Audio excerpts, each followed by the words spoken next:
उत्तराखंड में लगातार rescue operation जारी है, लेकिन सबसे बड़ी चिंता इस बात को लेकर है कि उत्तराखंड में मौसम अब कैसा रहेगा। इस बारे में बातचीत के लिए इस वक्त मेरे साथ मौसम विभाग के निदेशक आनंद शर्मा जी मौजूद हैं। आनंद जी, ये बताइए कि इस वक्त की अगर बात करें तो उत्तराखंड में क्या हालात हैं मौसम को लेकर, क्या कोई चिंता की बात है? नहीं, बिल्कुल इस समय जो है मौसम बिल्कुल शुष्क है। वहाँ पर हल्के फुल्के बादल आफ्टरनून में आ जाते हैं पहाड़ी इलाकों में अक्सर, तो कोई जो रेस्क्यू के लिए सिचुएशन बिल्कुल ठीक है। मौसम बिल्कुल बाधा नहीं बनेगा। हालांकि एक पश्चिमी विक्षोभ 8 तारीख से सक्रिय होगा, थोड़ा बहुत उसका इम्पैक्ट JNK में आएगा और हो सकता है 9-10 को इक्का दुक्का में मामूली सी हल्की फुल्की वर्षा हो सकती है उत्तराखंड में, पर वो भी कोई ज़्यादा बाधक नहीं बनने वाला। जिस तरह की स्थितियाँ हैं, जिस तरह से सिस्टम ज़्यादा कमज़ोर है, तो इसको ज़्यादा इफेक्ट नहीं होगा। तो मुझे लगता है कि मौसम जो है बाधा नहीं बनेगा रेस्क्यू ऑपरेशन में। बारिश की संभावना नहीं है, यानी कि जो रेस्क्यू ऑपरेशन है या फिर नदी में उफान की जो स्थिति है वो नहीं पैदा होगी और रेस्क्यू ऑपरेशन आराम से चल सकेगा। कुछ अगर आप मैप के जरिए समझा सकें कि किस तरह के हालात हैं। जी बिल्कुल, अभी देखेंगे दिल्ली का रडार है, तो इसमें आप देखें कि यहाँ पर ये जो आपको दिखाई दे रहा है शिमला है, भूंतर है, इधर पिथौरागढ़ है, तो ये एरिया आपका जो है आपका आ जाता है इस क्षेत्र में। तो देख रहे हैं आपको कोई बादल नहीं है, कुछ नहीं है, मौसम बिल्कुल साफ है। यदि आप कहें कि अगले 2-3 घंटे में हम कोई हेलीकॉप्टर से कहीं जाना चाहते हैं या कोई VIP यहाँ जाना चाहते हैं, बिल्कुल जा सकते हैं, साफ मौसम है। ठीक, उसके बाद यदि हम सैटेलाइट पे भी देखें तो आप ये देख रहे हैं सैटेलाइट पिक्चर बिल्कुल आपको दिखा रही है। एक पश्चिमी विक्षोभ आ रहा है जिसकी हम बात कर रहे हैं, और थोड़े बहुत आपको हायर रिचेस में बिल्कुल जो चाइना से पोर्शन जुड़ा हुआ है उत्तराखंड, उसमें थोड़े से बादल हैं। बाकी सारे जगह मौसम बिल्कुल शुष्क दिख रहा है और ये बादल भी बारिश वाले बादल नहीं है।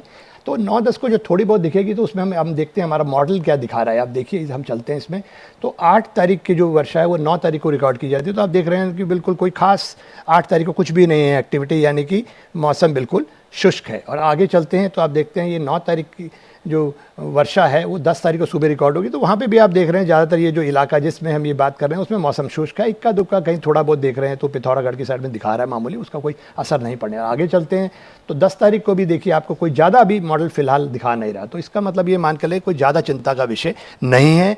और हमारा पूर्वानुमान भी आप देखें तो जैसे कि हम बता रहे हैं आपको, पूर्वानुमान की बात करें तो हमने सिर्फ उत्तराखंड के लिए 9 और 10 को अभी मामूली सा रखा है और कोई ज़्यादा इम्पैक्ट अभी आने वाला। हालांकि अब इसको हम बिल्कुल अपडेट करते रहेंगे।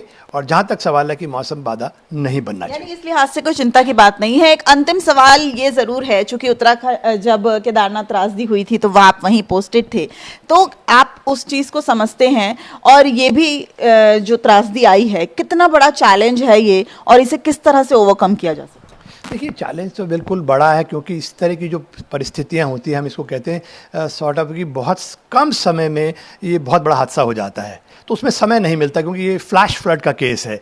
और केदारनाथ और इसमें दोनों में डिफरेंस है। केदारनाथ के केस में तो कंटिन्यूसली 3 दिन से भारी है, बहुत भारी वर्षा हो रही थी और उसकी हमने बिल्कुल चेतावनी मौसम विभाग ने बिल्कुल जैसे मैंने ही दी थी। और साथ साथ ये भी कहा था यात्रा टाल दें, और पहाड़ में है तो सुरक्षित स्थान पर चले जाएँ, और मैदानी क्षेत्रों में तो पहाड़ में बिल्कुल ना जाएं और यात्रा को पोस्टपोन कर दें। तो वो अलग स्थिति। इस वाली स्थिति में मौसम, जिस दिन ये हादसा हुआ उस दिन मौसम साफ था, शुष्क था, मगर 4 तारीख को भारी बर्फबारी हुई थी पहाड़ों में।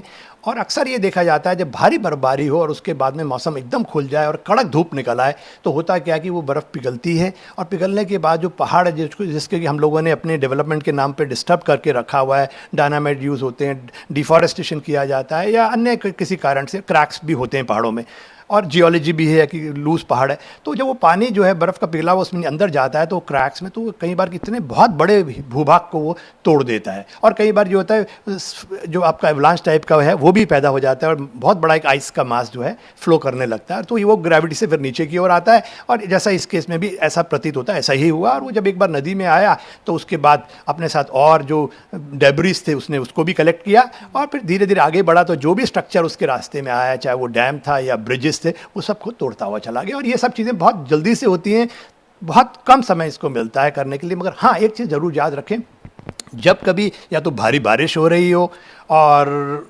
उसमें ध्यान रखना है, या फिर बहुत भारी बर्फबारी हुई हो और उसके बाद एकदम मौसम खुले और कड़क धूप पड़े, तो ये उसको भी एक तरह से चेतावनी या अलर्ट मान के चलना चाहिए।